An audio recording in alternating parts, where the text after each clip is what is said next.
Welcome to the Butterfly Effect. I'm Chris Horner. This is Vuelta Ciclista Catalunya. Now, this is stage one. I don't know what it is about this race, but the MO is always the same. You get here at stage one, and none of the teams want to really control this race. I don't understand it. Done this race many times. It's a beautiful race, but it's never one that's high up there on your resume. Nobody asks you about it at home. It's not like you come back from Catalunya and they're like, hey man, how did it go? Did you win Catalunya? That was a fabulous race. It's still a World Tour race. It's still a hard week of racing. Still got quality riders. But there was such a build-up to Paris-Nice. There's such the build-up there to Milano-San Remo that when you get here, all of a sudden, everyone needs a little bit of a calm period on this stage one. Because later, stage two, but especially 3 and 4, you'll see there's going to be teams right away getting on the front, the GC teams wanting to control the race.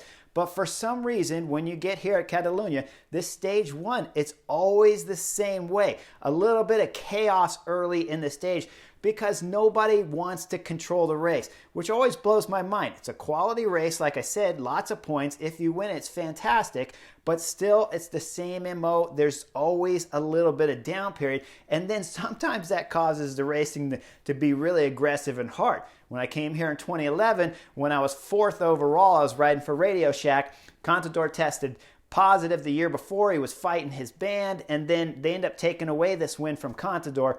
So if you look up at the results, it has me as 3rd, but really I was 4th here at Catalunya. And I was battling out with Dan Martin to try to get on the podium.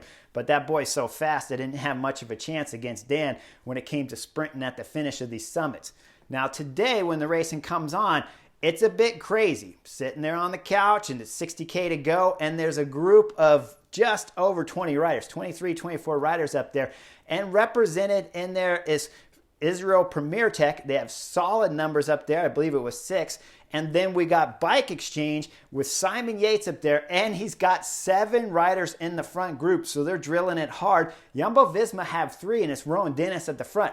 So when you see that, and you know Rowan Dennis is rotating through it, a group of over 20 guys, along with 7-man teams back there from Bike Exchange, and then Israel Premier Tech with a solid numbers back there, and Michael Woods in that group, you know that they're putting some power on the pedals. And when we go back to the Peloton, it's 6 teams chasing back there. We got Movistar, FDJ, AG2R, DSM, and Bora Hansgrohe. 6 teams total chasing. So you know at 60 kilometers to go on a 171 kilometer stage that now you know that first 110 kilometers has just been blazing fast, because with a group that size, now all of a sudden you start seeing other teams come to life. And this is the same MO all the time at Catalunya. It's always something crazy on this first stage.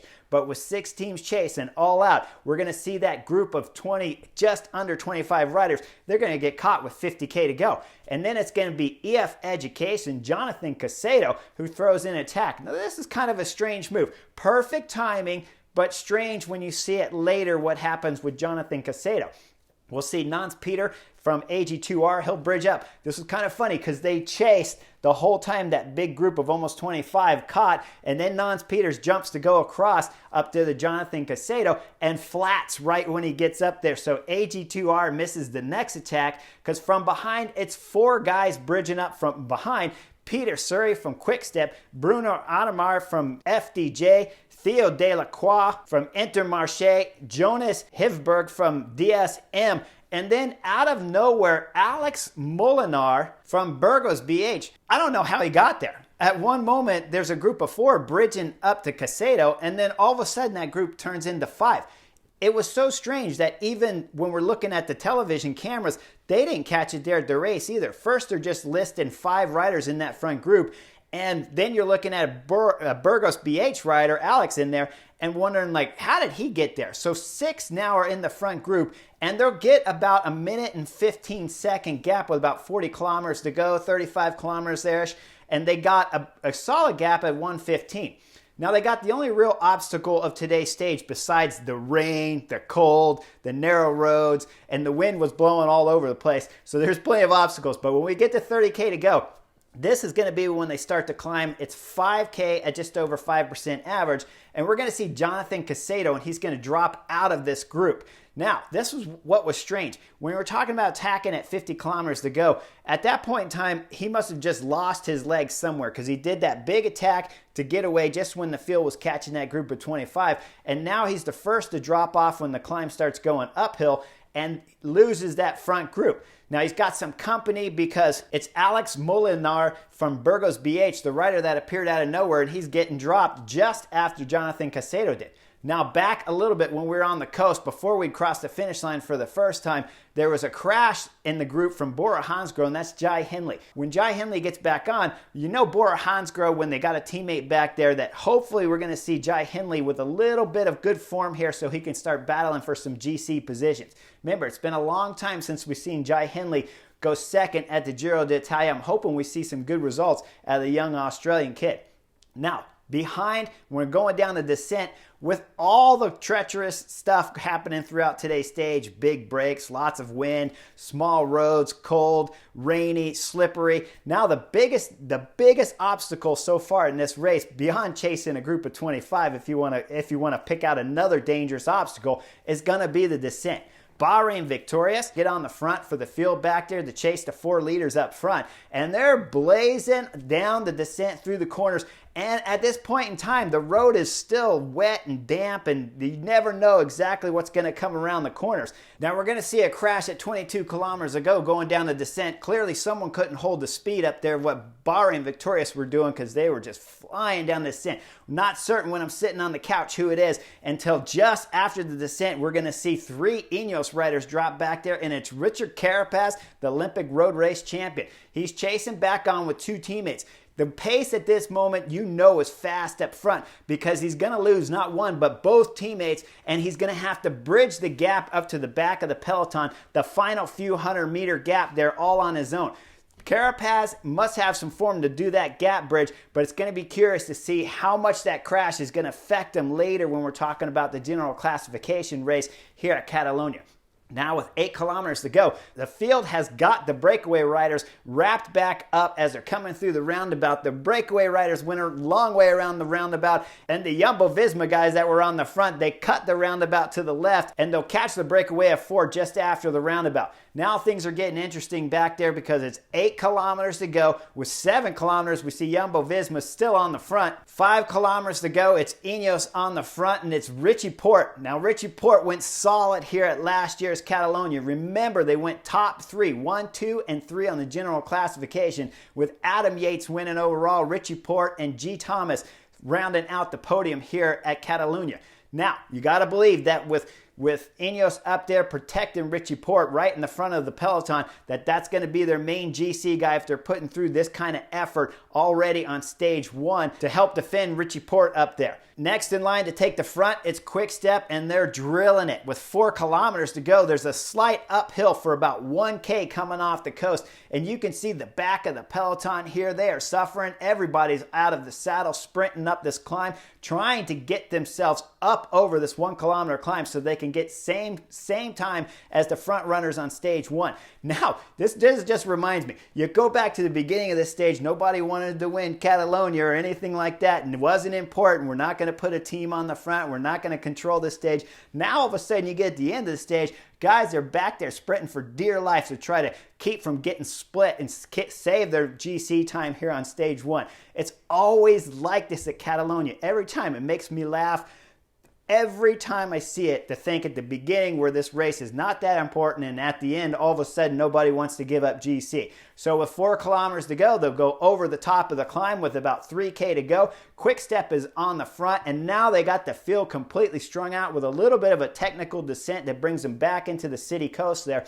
And you'll see everything strung out with about 1.5 kilometers to go. 1.1K to go, and now the quick step train is basically died, and you're going to see the bunch of GC favorites and the sprinters as they're all coming to the front. Now, Sonny Cabrelli, he had been in perfect position for the last 5 kilometers, always locked onto one of the trains there, but especially to the quick step train as he's coming into 1 kilometer to go. The GC favorites all span out, and then it's the Lotto Soudal rider, Sylvain Moniquet, that throws in the first attack. This was a good time to do it. For Moniquet, if you're not going to be a GC favorite and you're not worried about getting a time split at the end of today's stage, if you know you're not as fast as Michael Matthews or Sonny Cabrelli, then this is a perfect time to jump, and he's jumping with about 900 meters to go. Now, this next move was pretty strange, though, because it's Richard Carapaz Ineos that follows directly Moniquet's attack, and he'll catch him with about 700 meters to go. We'll see him look over his left shoulder to see where the peloton is. Guess what, Carapaz? They're all on your wheel. Clearly, the crash behind has done something and added a little bit of motivation to the legs, because he is driving hard. That's at 7. At 6, he starts punching it as hard as he can. 5, he's still on the front. 4, he's on the front and looking back. He still sees everybody's on their wheel, but he's going to keep going. He's on the pedals hard. He goes to 3. He's still on the front. At 200 meters, Richard Carapaz is still on the front. But guess what, Richard Carapaz? There's no chance you're going to win today's stage, because behind you, it's Sonny Cabrelli. Sonny Cabrelli has had a few days rest. He was sick earlier in the year. Earlier around Paris-Nice time, taking a week off to recover, he says in the interview, and now he's trying to win stage 1 at Catalunya. So he punches it hard at just under 200 meters to go. And Sonny Cabrelli does something that's really strange at this point in time. Instead of just punching at 200 meters straight up the right side of the road, he's going to move all the way to the left, and then we're going to see Michael Matthews just stay on the right side of the road. So at 150 meters to go on the left side of the road, Sonny Cabrelli sprinting like a madman. On the right side of the road, it's a drag race, but they're completely spread apart. Very, very rare to see this on a field sprint, right? But this little 1 kilometer climb up to the finish at probably, I'm guessing, about 4%. It's a pretty solid drag, but it steps up along the way. So 150 meters to go. You got 2 big time sprinters on the left side of the road and on the right side of the road throwing in everything they can. At 100 meters, it's still a drag race from left to right. Sonny Cabrelli, Michael Matthews, neither one of them has an edge on the other. With 50 meters to go, Michael Matthews looks like he might have about a quarter of a wheel edge. And then at the line, it's Michael Matthews for the win. Sonny Cabrelli will get second. Quentin Paschier from FDJ rounds out the podium on today's stage 1 for what was a pretty exciting race. And that's the way this race here at Catalunya always plays out. Something at the beginning, we never know what team's going to race, and then here we are at the finish, last K, and you got GC riders with Richard Carapaz trying to win the stage. You got one-day sprinters and classic guys like Michael Matthews and Sonny Cabrelli going curb to curb, left and right for 200-meter drag race all the way to the line.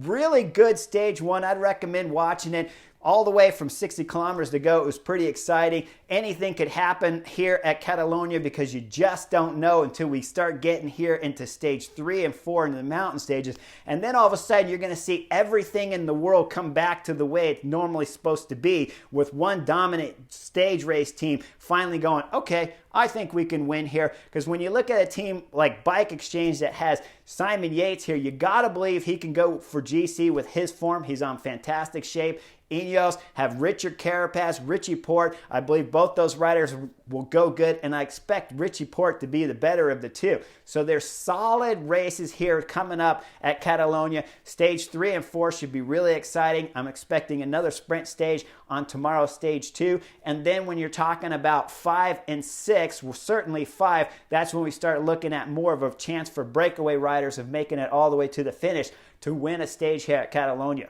Make sure you guys like and subscribe. It's going to be a good race. I did forget one thing that I want to go back before I let you go. It was Jack Haig, Bahrain victorious. He was the only GC rider that didn't make the front split. There was about 80 guys in that front group that finished on the line that all got same time.